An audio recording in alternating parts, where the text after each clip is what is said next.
Zdravo drugari, evo da napravim jedan vlog kako se to zove, da kažem nešto o sebi i odakle je meni uopšte ideja da počnem da pravim kuću sam.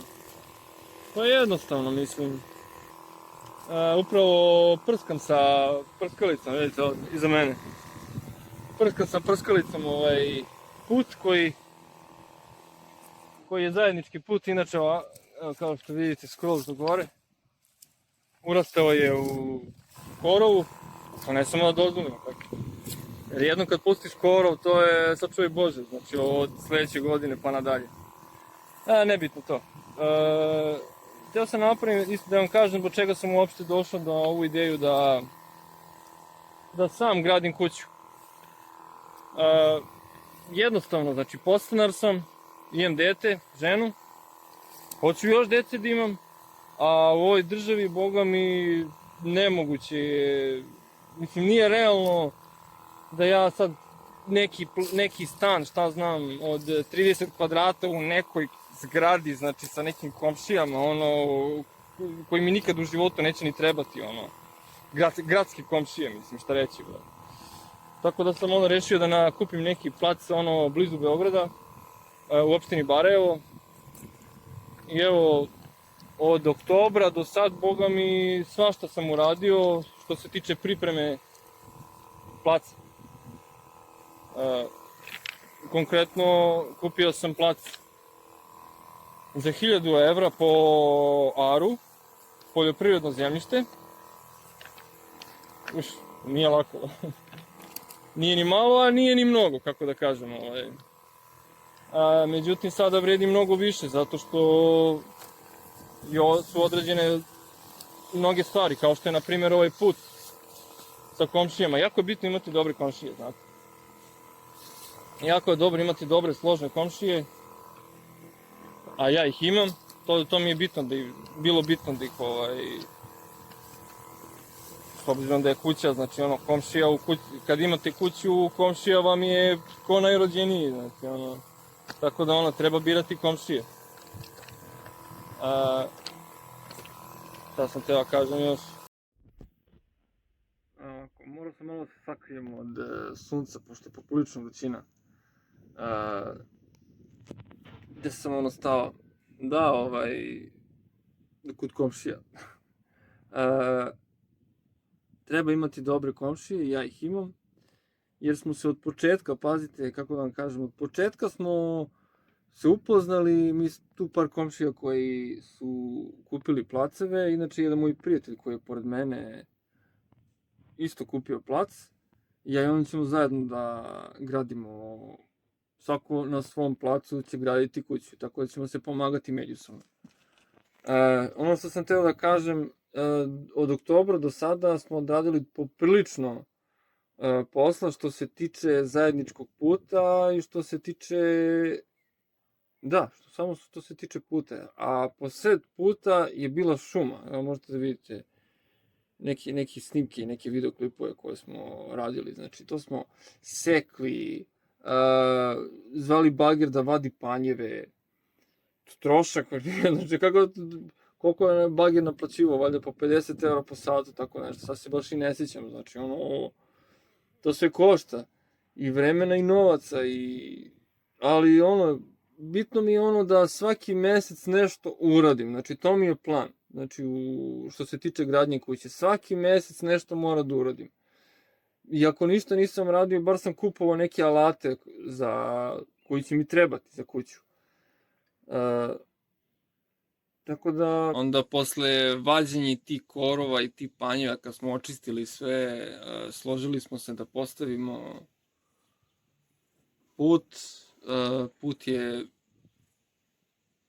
tampon, kvalitetno smo ga stavili, neki 15 santima ovako, onaj tampon.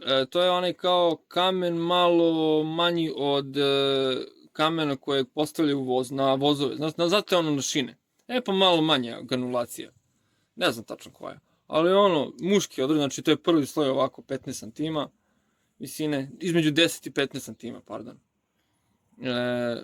Bangerista izravnjao sve, da bude onako blag pad. gradili smo ćupriju,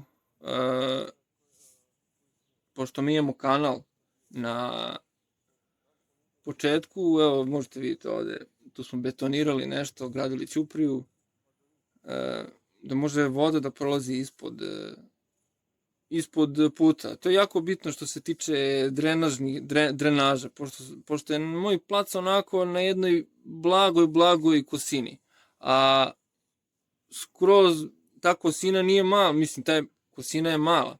Međutim, to je brdo, onako, kako kažem, blag pad i taj pad i ko znam tamo koliko, pa ima jedno 2 kilometra. Te kanale ne treba zatrpavati, niko ne treba da zatrpava te kanale, zato što one služe za odvod vode sa planine, da se ne bi dešavala klizišta. I to je kod nas odrađeno manje više okej, ja to treba da dopravim, jer ja imam kanal u mom placu na kraju, evo baš iza mene. I sad to je nešto bilo što se tiče međa, uglavnom kad budem postavio ogradu, kanal će biti sa moje strane, ali što bliže ogradi, naravno, šta će mi 3 metra od ograde, znači smjestit ću ga skroz do ograde da mi bude, na kraju placa. I to treba da se održava, stalno da se potkopava održavanje kanala, logično. A i taj kanal ću koristiti za nešto, mislim, za odvod kišnice sa krova. Biće sprovedeni kanal od kuće do kanala što se tiče kišnice. Možda ću i česmo da povežem, nemam pojma.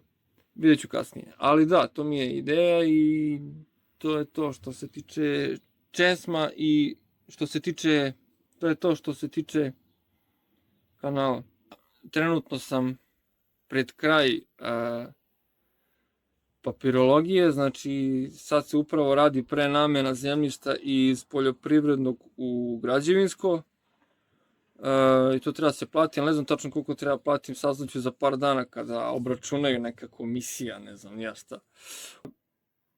Smatram da ću uspeti u svemu ovom, bit će okej.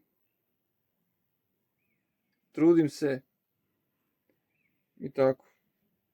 Šta da vam kažem, za sad je to, ovo sam teo da podelim sa vama ovu moju ideju, privatnu ideju, kako da kažem. Tako da ništa, ajde, ostanite sa mnom pa vidimo se u narednim videoklipovima. Zapratite me i lajkujte. Ovaj ne morate da lajkujete, ovaj video je više onako o meni. A inače ove ostale ozbiljne klipove, znači pošto ću u nekim videoklipovima objasniti kroz šta sam sve prošao, ne samo ja što sam prošao manje više, nego šta sve treba da gledate kada kupujete kuću. To je mnogo bitna stvar. I kako da ne budete prevareni što se tiče kupovine placa i šta vas sve čeka što se tiče papirologije. Jer ako nelegalnu kuću, ako poželite da gradite, to je sačuvaj Bože. Znači svaka čast, znači ima toliko nelegalnih objekata, znači ja hoću legalno. Vidimo se.